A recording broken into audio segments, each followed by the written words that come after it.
The twin suns of Veranos glowed brightly above the grand arena.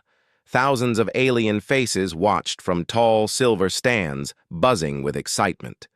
Today was not just another match. It was the final battle of the Royal Combat Tournament. Warriors from many planets had come to fight, but now only one match remained. The Queen herself had made a bold offer, and the whole galaxy was watching. Queen Nallari, ruler of Veranos, sat tall on her crystal throne. Her long robe sparkled like the stars, and her face was calm, though her eyes were sharp. Next to her stood her daughter, Lyra, young, graceful, proud. Lyra wore a crown of green light and held her chin high. She had been trained in the ways of royal duty since childhood. To her, humans were nothing but noise from a growing planet. "He's still alive?" Lyra asked her mother quietly, looking down at the arena. "Yes," Queen Nallari said, voice steady. "He defeated them all." In the center of the arena stood a man, tall, with short dark hair and a serious face. His armor was plain, scratched from battle, and his eyes looked calm despite the noise. He was a human. His name was Terran. When Terran had entered the tournament, many laughed. Humans were new to the galaxy's political stage. Their world, Earth, had only joined the Interstellar Union a few years ago. Some called them backward or too emotional. Others thought they were too bold. But no one thought a human could win. Now Terran had beaten every warrior in the tournament. "He fights differently," said one alien in the crowd. "He doesn't just use strength," said another. "He uses his mind." Terran had fought with skill, not just force. He studied his enemies, found their weak points, and avoided violence when he could. He had earned respect, even from those who once laughed, but the Queen was proud, and she would not allow a human to steal the spotlight on her world. So, before the final match, she stood and raised her hand. "I offer a prize," she called, her voice echoing across the arena. The crowd fell silent. If this human wins the final match, he may take something greater than gold or medals. She turned her head toward her daughter. "He may take my daughter, Lyra, as his servant.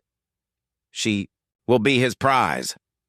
Gasps echoed through the crowd. Lyra's eyes widened, but she stayed silent. She could not speak against her mother in public. Terran looked up at the Queen from the arena floor. He didn't smile. He didn't cheer. He only nodded once, serious and respectful. Then the Queen's champion entered. Groth was the strongest warrior, of Veranos, tall as a wall, with 4 arms and skin like dark stone. He had never lost a fight. As he stepped into the arena, the ground shook. Terran stood still. The battle began with a loud sound. Groth charged forward like a falling mountain. He swung his massive fists, but Terran dodged quickly, light on his feet. He didn't try to match Groth's strength. Instead, he waited, watched, and struck only when needed. Minutes passed. Groth grew tired. His heavy arms missed more often. Terran moved in and out, striking Groth's legs, his sides, behind his shoulders. Every hit was small but smart. The crowd shouted louder and louder. Then, in one fast move, Terran flipped behind Groth, kicked his legs from under him, and pushed him down. Groth hit the ground hard. He groaned once, then lay still. Silence. Then the arena exploded with noise. The human won. He beat Groth. Queen Nallari stood, frozen. Her face showed no emotion, but inside she burned with shock. She had made the offer in pride, not thinking she would lose. Now, by her own word, her daughter belonged to a human. Lyra stood slowly. She did not cry. She did not argue. She walked down the long steps of the royal stand, each step heavier than the last. The guards opened the gate, and she entered the arena. Terran looked at her as she stopped in front of him. He gave a respectful bow. "I did not ask for this," he said quietly. but I will not shame your name." Lyra looked at him with cold eyes. "I will serve, as promised," she said. "But do not think I will bow easily, human." Taryn nodded. "Then I ask for nothing but honesty." The queen turned and left the arena without a word. The tournament was over. But the real story had just begun. Taryn stood at the edge of the arena, silent as the crowd slowly began to leave. The cheers had faded, and now only a few guards and officials remained. He looked once more at the royal seats. The queen was gone. Beside him stood Lyra, her face calm, her back straight. Her long royal dress had picked up dust from the arena floor, but she didn't seem to care. Her eyes stared forward, not meeting his. Taryn finally spoke. "You don't have to be afraid." Lyra turned her head slowly. "I am not afraid of you." Her voice was sharp, but her heart was heavy. Lyra had never imagined this day would come. Trained from childhood to lead, she was now a prize in front of the galaxy. Her pride was wounded more than anything else. Taryn gave a small nod. "I won't treat you like a prize or a servant, but I must take you with me. That was the deal." "I know," Lyra replied softly. "You are not breaking any rules. You won fairly." She paused, then added, "But do not expect friendship." Taryn didn't answer. He simply turned and walked toward his ship. After a few seconds, Lyra followed. Taryn's ship, the Sol Runner, stood quietly on the landing pad. It was a medium-sized vessel, simple in design, built more for travel than war. It looked very different from the smooth, polished ships of Veranos. Its metal hull was scratched in places, its paint faded from long journeys through space. Lyra stopped at the ramp and looked up at it. "This is your home?" she asked, her voice quiet. "For now," Taryn replied. "You'll have your own room. You can go wherever you like on board." Lyra didn't respond. She walked up the ramp, her royal posture unchanged. Inside, the ship was clean but plain. Metal walls, soft lights, a small kitchen, and rooms with sliding doors. Lyra's quarters were simple, a bed, a desk, and a window that showed the stars. She sat on the bed and touched the blanket. It was soft, not expensive, but warm.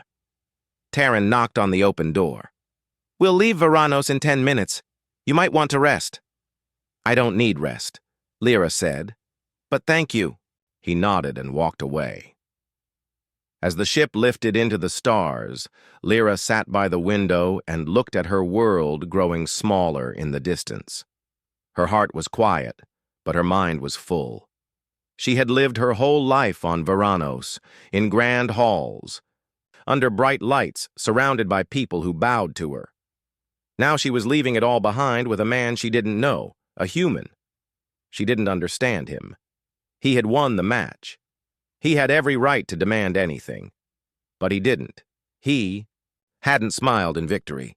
He hadn't mocked the queen. He hadn't ordered her around. Why?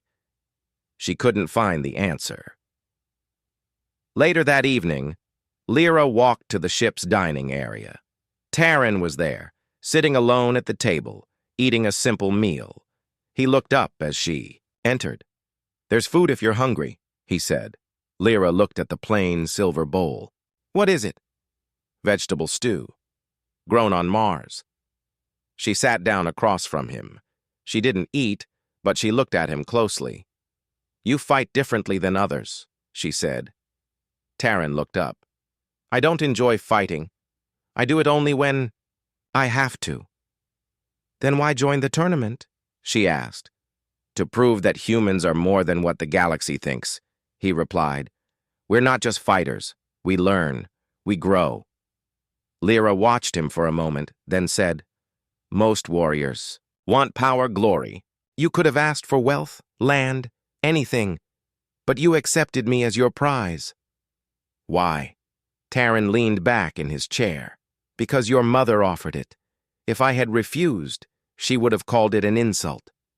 I didn't want to embarrass her in front of the galaxy, and I wanted to see what someone like you would do. someone born to rule. Lyra raised an eyebrow. You see me as a lesson? No, he said calmly. I see you as someone strong, like your mother, but maybe different inside. Lyra didn't know what to say. For the first time, she felt seen. Not as a royal, not as a prize, but as a person. Still, she kept her guard up. That night, as the stars passed by her window, Lyra lay in bed thinking about everything. She had never spoken with a human before. She had always believed they were wild, rough, simple. But Terran wasn't any of those things. He was quiet, careful, strong, but respectful.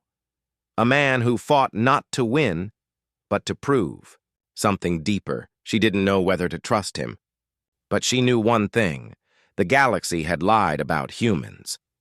The next morning, Terran called her to the bridge. We're passing near a neutral station, he said. It's safe. We can stop, get supplies. If you want to walk freely, you can. You mean I can leave? Lyra asked. I didn't bring you to trap you, Terran said. You're free to choose. Lyra looked at the station through the window. It was a large, ring-shaped hub, full of life and light. Then I will come, she said. But I will return to the ship. I am not ready to leave yet. Terran didn't smile, but his eyes showed a small change. Not happiness, but respect. And so the journey between two strangers continued, one step at a time. The neutral station floated in space like a shining wheel. Lights blinked along its edges, and ships from many planets moved in and out of its docking bays. This was Juno Station, a place where no single world ruled, and all were welcome, even enemies, as long as no weapons were drawn. As the Sol Runner docked, Terran looked at Lyra. We'll stay a few hours. Walk around if you like. I won't stop you. Lyra raised her chin. You speak like I am still free. You are, Terran said calmly. I don't own people. Lyra didn't reply, but his words stayed in her mind. They walked through the station together, though not side by side. Terran led the way, but often slowed his pace so she could catch up. Lyra walked with pride, dressed in a clean robe borrowed from the ship. It wasn't royal clothing, but she still held herself like a princess. The marketplace was busy. Creatures from many species sold fruits, metals, tech pieces, and clothing. Colorful lights blinked over shop doors, and the air smelled of spices from 10 worlds. Lyra stopped at a stall where small glass stones glowed faintly. What are these? She asked. Memory beads, the seller said, a short being with 6 fingers. They hold a moment. You touch one, and it shows you a picture from someone's life. Lyra picked up a green bead. It showed a child laughing under a tree. They're beautiful, she whispered. You can have it, Terran said from behind her. I didn't ask for gifts, she replied. I know, he said, but I wanted to offer. Lyra looked at the bead one last time and placed it back gently. Not today. Terran nodded. They ate at a small food corner where the owner served fresh, simple meals. Terran chose flatbread with herbs, while Lyra selected something that looked like blue noodles. As they sat at the metal table, Lyra finally asked the question in her heart. Why are you kind to me? Terran looked at her for a moment, then said, Because you've done nothing wrong. You didn't ask for this. You're just caught in the middle of someone else's pride. Lyra looked down at her food. My mother's pride. She's not the only one with pride, Terran replied gently. Lyra looked up, surprised. Are you saying I have pride too? Yes, Terran said. But yours is different. Yours is quiet. She thought about his words for a moment. Maybe. I don't know who I am anymore. Then maybe this journey is your chance to find out. After the meal, they walked through the station's garden dome.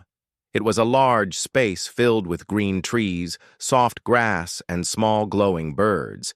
For a moment, it felt like a different world. Lyra touched the leaf of a tree. I never walked outside without guards before. Do you miss it? Taryn asked. Sometimes, she said, but I also feel, lighter now. They sat on a bench. A small breeze moved through the garden. You know, Lyra said after a pause, when I first met you, I thought humans were loud, messy, and simple. Taryn chuckled. You're not the first. But you're quiet. You think before speaking. And you fight with reason, not rage. Taryn smiled slightly. We're still learning. Earth is young in the galaxy, but we have dreams. Lyra looked at him closely. You dream of peace. Taryn nodded. And respect. We want to stand beside others, not beneath them. Lyra's voice softened. Maybe. Your kind will teach mine something new. But peace didn't last long. As they returned to the dock, walking down a quiet hallway, two rough-looking figures stepped out from the shadows. Their faces were hidden under masks, and their weapons were small but dangerous. Hand over the girl, one of them said in a low voice. We know who she is. The reward is high. Taryn moved in front of Lyra without a word. She's with me, he said calmly. You won't take her. The second figure laughed. You think we're afraid of a human? No, Taryn replied. But you should be careful. You don't know what I've seen. Suddenly, one attacker rushed forward. Taryn moved fast. With a single step, he blocked the weapon and used the attacker's own force to knock him to the ground. The second man tried to grab Lyra, but she ducked and kicked his leg, just like she had been taught during her royal training. Taryn disarmed the second attacker and pushed him back. Within seconds, both men were running away. Lyra stood still, breathing hard. You could have been hurt. I've faced worse, Taryn said. Lyra looked at him with new eyes. You didn't try to kill them. You only stopped them.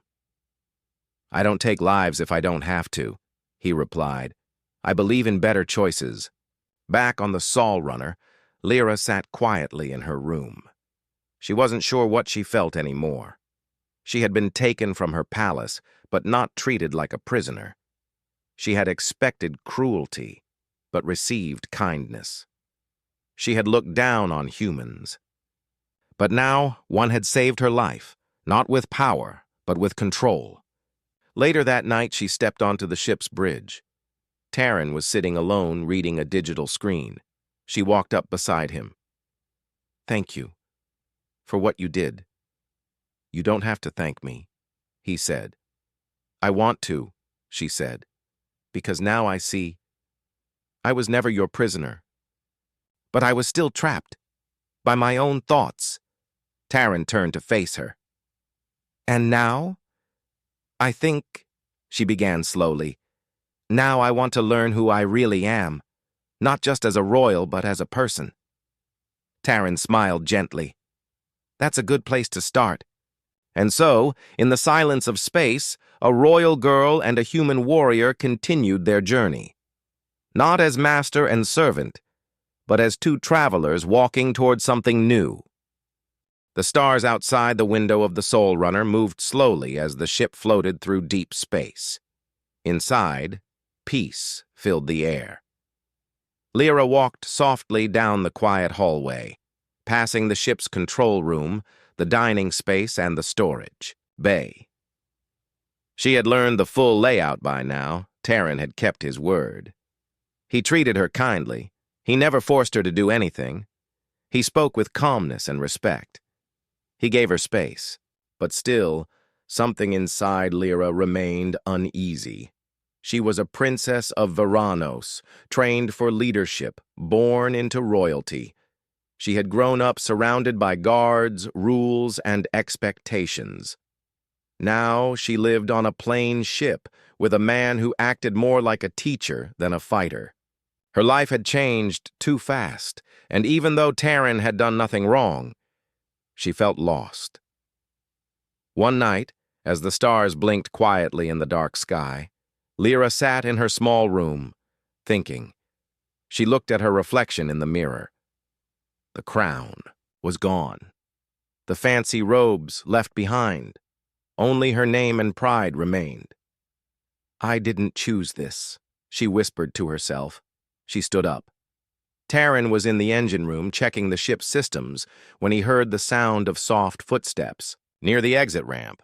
He walked quickly toward the front of the ship, and there she was, Lyra, wearing a simple travel cloak and carrying a small bag. The ship's door was open. Beyond it was a small supply planet they had stopped at for fuel, safe, quiet, and full of visitors. She turned when she saw him.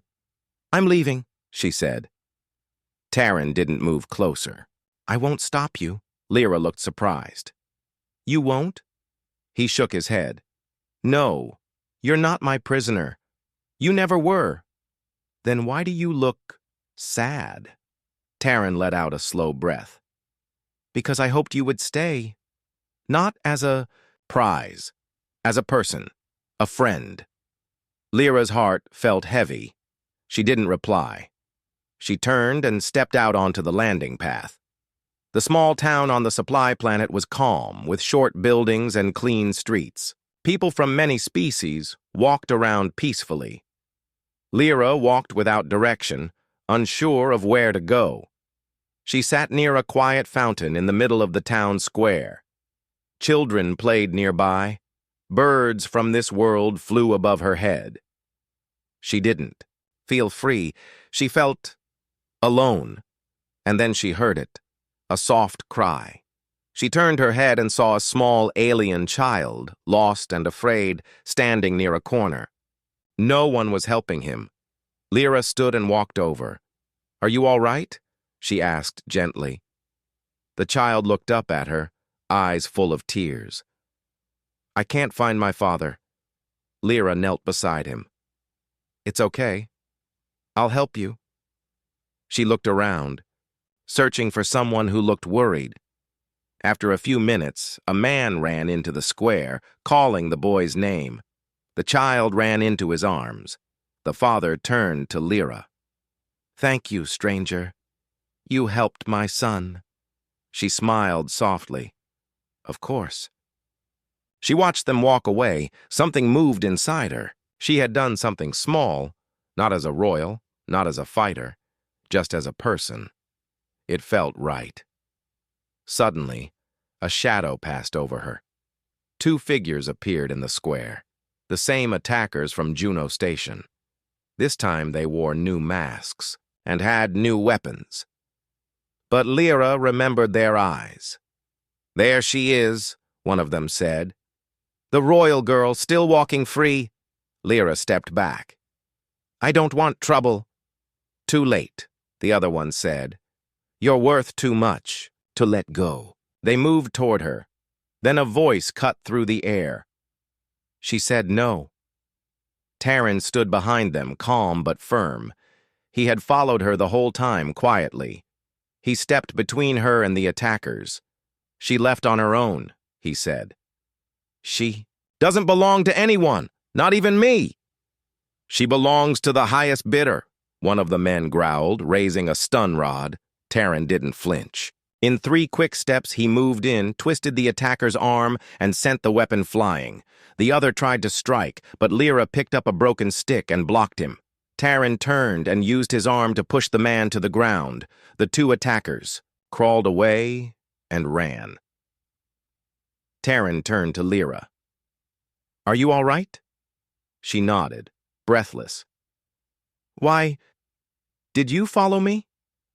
"I had a feeling," he said simply. "You're still learning the galaxy." She lowered her eyes. "I thought I wanted to escape. But it's not freedom I needed, it was understanding." "You're starting to find that," Taryn said gently. They stood there for a moment, quiet under the soft light of the planet's setting sun. "I'd like to go back to the ship," Lyra said. Taryn nodded. "Then let's go." Back on the Sol runner, Lyra returned to her room. This time she looked at the mirror with new eyes, not as a trapped daughter, not as a royal prize, but as someone who had begun to choose her own path. Later, She walked to the bridge and found Taryn again. "I owe you an apology," she said. "You don't owe me anything," he replied. "I was angry. Not at you, but at the situation. And I blamed you." Taryn gave her a small smile. "It's normal to feel lost when everything changes." She nodded. "But I don't want to run anymore." "Then what do you want?" "I want to stay. Not because I have to, but because I want to learn about you, about Earth, about everything." Taryn looked at her with calm respect. "Then welcome, not as a servant, as a traveler, a student, a friend." Lyra smiled, a true smile, one she hadn't felt in a long time. The Sol runner floated through space peacefully. Inside, it felt like a small world of its own, quiet, calm, and far from the noise of the galaxy. For the first time, Lyra felt comfortable living outside the palace. She woke early, helped, organized tools, and even asked questions about the ship's systems. Taryn, as always, was patient.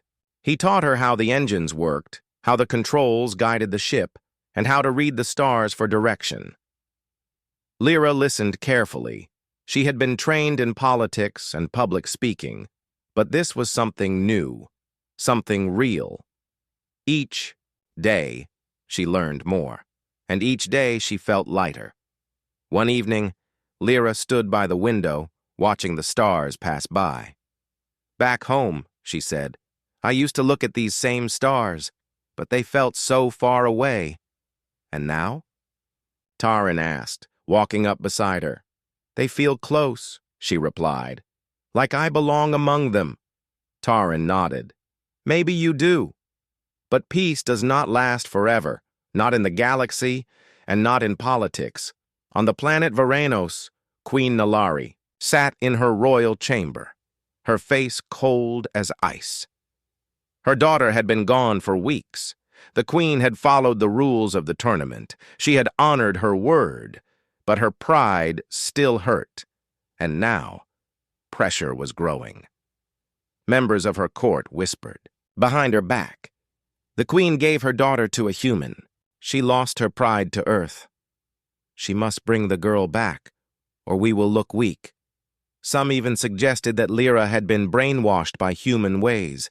Others believed she might never return.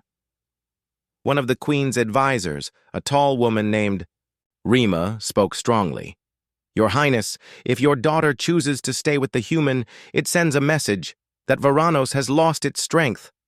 The queen narrowed her eyes. "Then I will send a message of my own." She stood slowly. "Prepare a retrieval team, silent, fast, and clean. I want Lyra back, alive and untouched. We will not start a war, but we will not lose our honor. Back."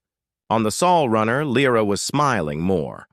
She helped prepare food, fixed wires in the control panels, and even cracked a few jokes with Taryn. One day, as they traveled toward a remote colony, Lyra asked, "Have you ever been to Earth?" "Yes," Taryn said, "but not often. I spend most of my time on the move." "What's it like?" she asked. "Beautiful, imperfect, loud, peaceful. It's many things," he replied with a smile. Lyra nodded. "One day I want to see it." Taryn looked at her, his voice soft. "You will, when you're ready." They reached a small colony on the edge of the galaxy. It was called Serene 4, a mining and farming outpost, poor in gold but rich in heart. The people there were struggling after a recent dust storm, and Taryn had agreed to help deliver supplies. Lyra stepped off the ship and looked around. The land was dry and red, but the sky was bright and hopeful. Children ran through the streets, and tired workers waved as the Sol runner arrived. Lyra helped carry boxes of food and medicine. She smiled and greeted the people. No one here cared who she was or where she came from. They just needed help, and she gave it. Later, an old woman touched her arm gently. "Thank you, child. You have the hands of a helper." Lyra smiled. "Once I only gave orders. But now I want to understand more. The woman nodded. Then you are becoming strong in the right way. Lyra's heart felt warm. But the warmth didn't last long. That night, as Lyra rested in a small room at the edge of the colony, a strange sound woke her, the soft hum of engines landing in the dark. She looked out the window and saw a black ship with no lights. It was quiet. Too quiet. A team of masked soldiers stepped out. She knew them at once. Royal guards from Veranos. She ran toward the town square where Taryn was talking with the village chief. "Taryn," she said, breathless. "They've come." He turned, calm but alert. "Are you sure?" "Yes, my mother sent them. They will try to take me." Taryn didn't panic. "We'll protect you, but you must decide. Do you want to go with them?" Lyra stood still. Her heart beat fast. Her mind was clear. "No," she said. "I choose to stay." The guards moved through the shadows, surrounding the square. Their leader stepped forward. "Princess Lyra, we are here to return you to your mother. Come now, and no one will be harmed." Lyra stepped out, holding her head high. "I am not your prisoner, and I am not a child. You are the daughter of Veranos." "I am also the daughter of myself," she said firmly. "I walk by choice, not command." The leader hesitated. "If you resist, we are allowed to use force." Before he could move, Taryn stepped beside her. "You'll have to go through me." The guards paused. Their orders were to bring her back quietly. No killing, no noise. After a long moment, the leader lowered his hand. "You've made your choice, princess. But this is not the end." Lyra replied, "No, it is the beginning." The guards returned to their ship and disappeared into the night. Later, as the stars returned to their quiet dance above the colony, Lyra sat beside Taryn on a small hill. "I never thought I'd speak to my people like that," she said. "You didn't speak like a ruler," Taryn said. "You spoke like someone free." Lyra looked up. "I used to think I had only one world, Veranos, but now I see I am a daughter of two worlds." Taryn smiled. "Maybe you're the bridge between them." Lyra looked out at the stars. "Then let's build something better." Far away on Veranos, the throne room of Queen Nalari was filled with silence. The royal guards had returned, but not with her daughter.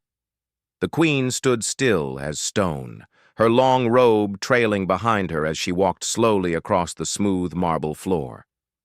Her expression was calm, but her eyes were sharp with anger. "You failed," she said. The lead guard dropped to one knee. "We found Princess Lyra. She refused to come. She stood beside the human."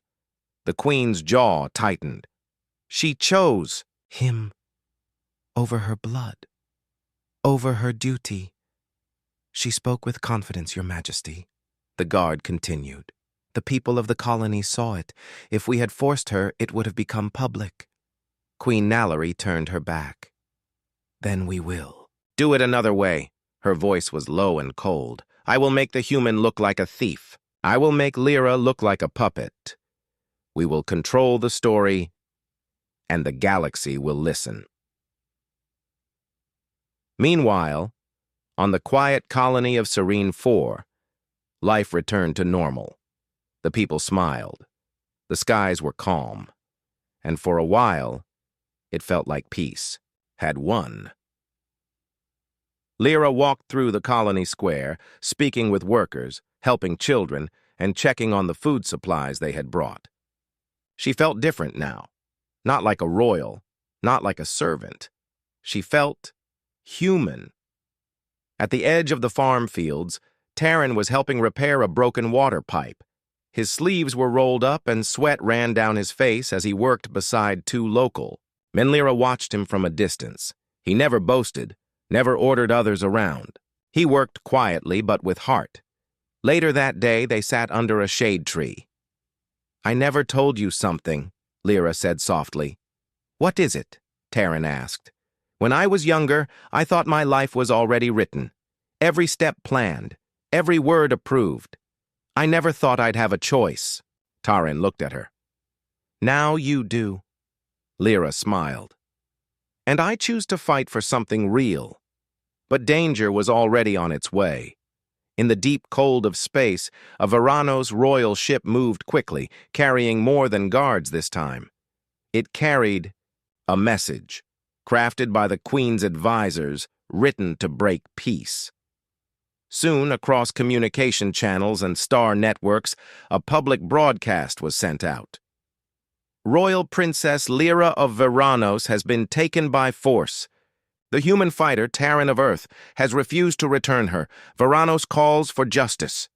The message spread like fire. On space stations, on planets, in colonies, people began to talk. Is it true? Did the human kidnap her? Was the tournament fair?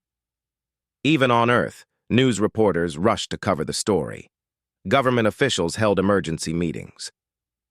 Taran watched the broadcast in silence, standing with Lyra in the ship's control room.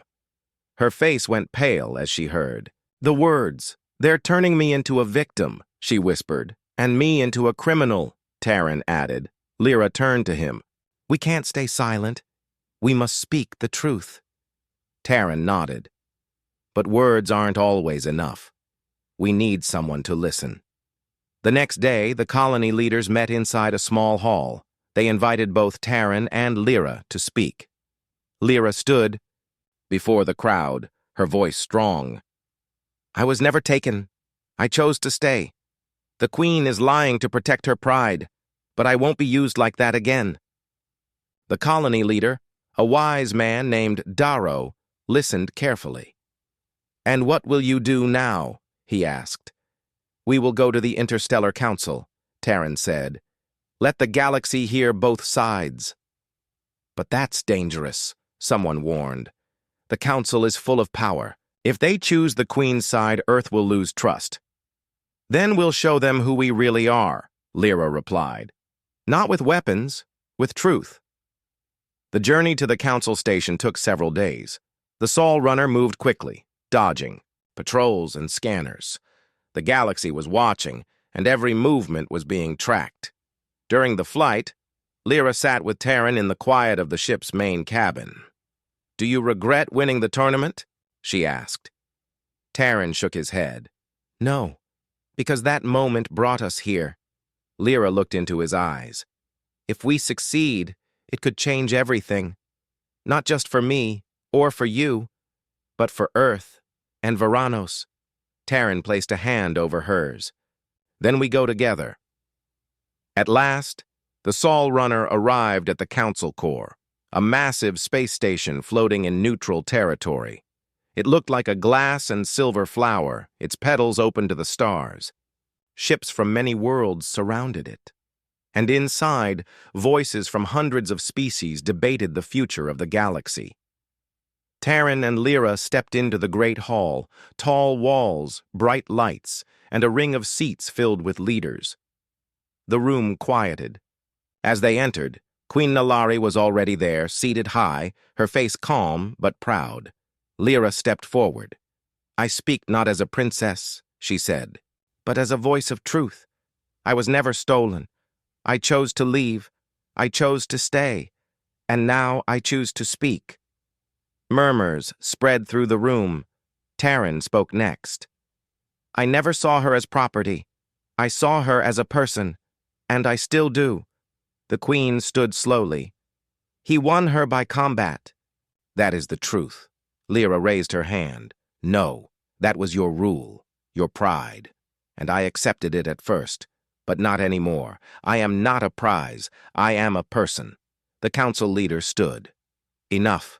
We will speak in private chambers and decide." As the room emptied, Lyra and Taran stood side by side, uncertain of what would happen next, but sure of one thing. They had spoken with honesty. They had stood without fear, and they had done it together. Inside the great council core station, the room was silent. A decision was being made, one that could change everything.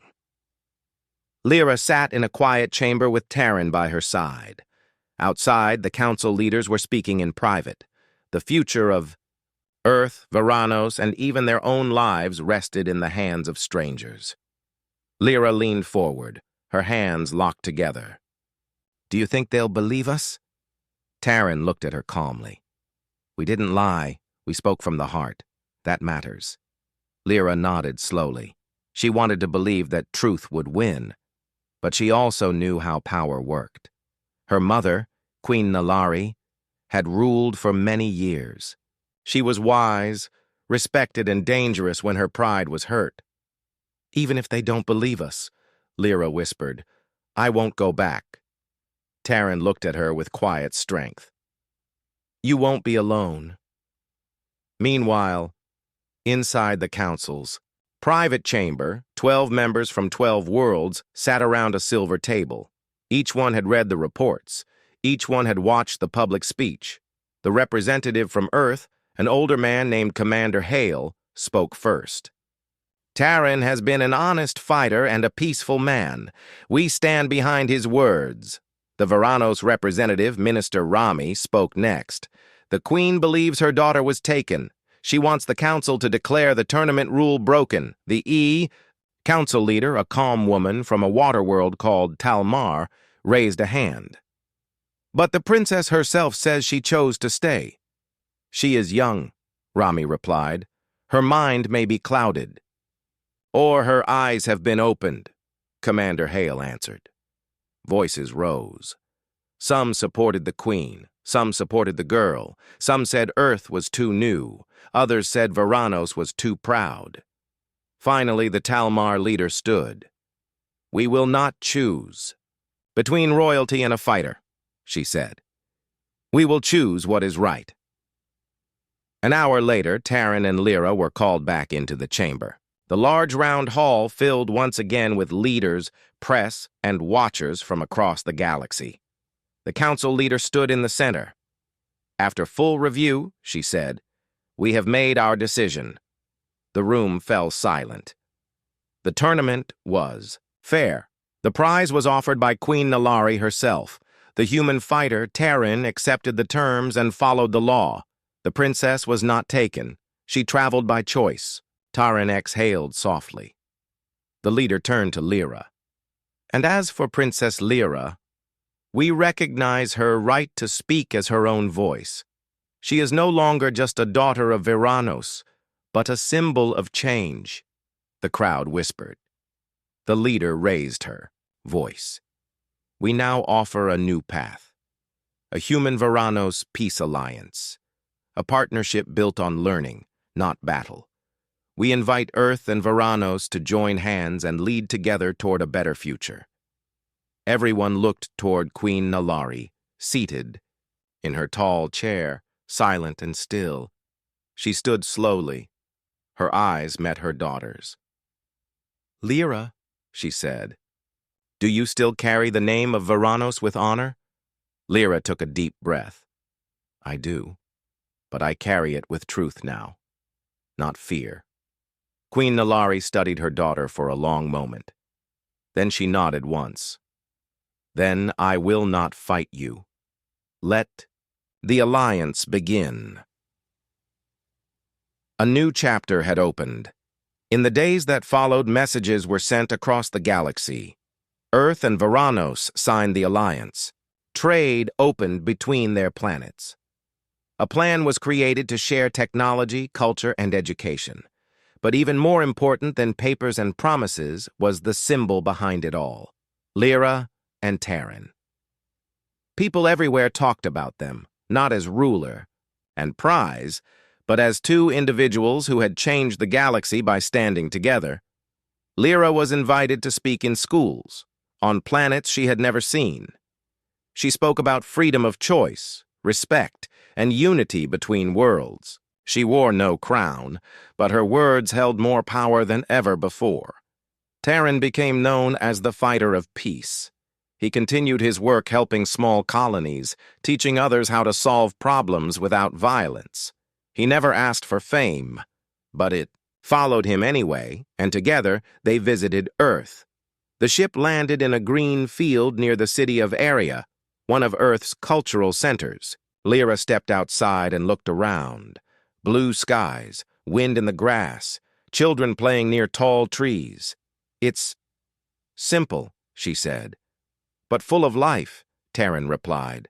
They walked through the city, not in secret, not with guards, but among people who smiled and waved. Some bowed, some gave them flowers. One child ran up and hugged Lyra. "You're the princess who said no?" the child said.